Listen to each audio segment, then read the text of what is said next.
Mheshimiwa Anne Kilango Malecela, swali la nyongeza.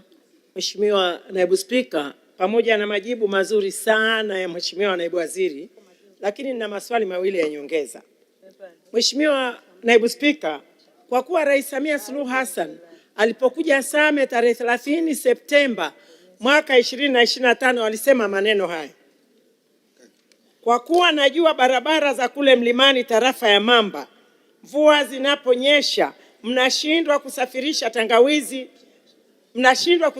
tangawizi. Tunakwenda kuzijenga barabara hizo kwa zege na lami.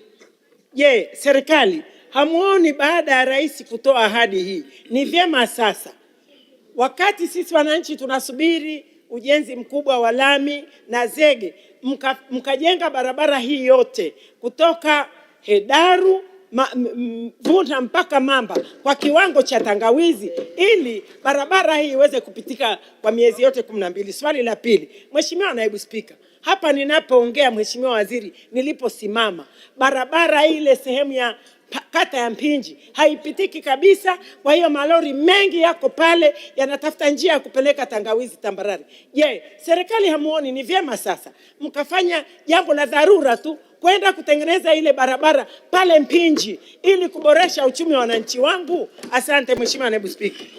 Mheshimiwa Naibu Waziri, majibu. Asante sana Mheshimiwa Naibu Spika.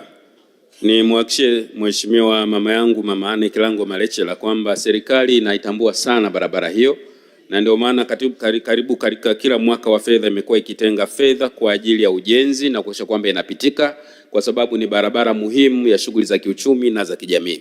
Lakini mwakishe kwamba maelekezo ya Mheshimiwa Rais ni kipaumbele nambari 1, na tunafahamu Mheshimiwa Rais ameelekeza serikali tuko kwenye taratibu za kuandaa fedha kwa awamu kwa ajili ya kuanza utekelezaji wa maelekezo hayo, na kwa hivyo wananchi wa jimbo la Same Mashariki na wewe Mheshimiwa mbunge muwe na uhakika kwamba serikali itatekeleza ahadi yake. Na ni swala la pili, Mheshimiwa Naibu Spika, nitumie nafasi hii kwa niaba ya Waziri wa Nchi Ofisi ya Waziri Mkuu TAMISEMI kumwelekeza meneja wa TARURA wa wilaya ya Same pamoja na mkoa wa Kilimanjaro wafike mara moja kwenye hilo eneo ambalo lina changamoto na halipitiki kwa sasa, ili tuweze kuona namna ya kulitengeneza kwa dharura ili wananchi waweze kupitisha mizigo yao na kuendelea na shughuli zao za kiuchumi.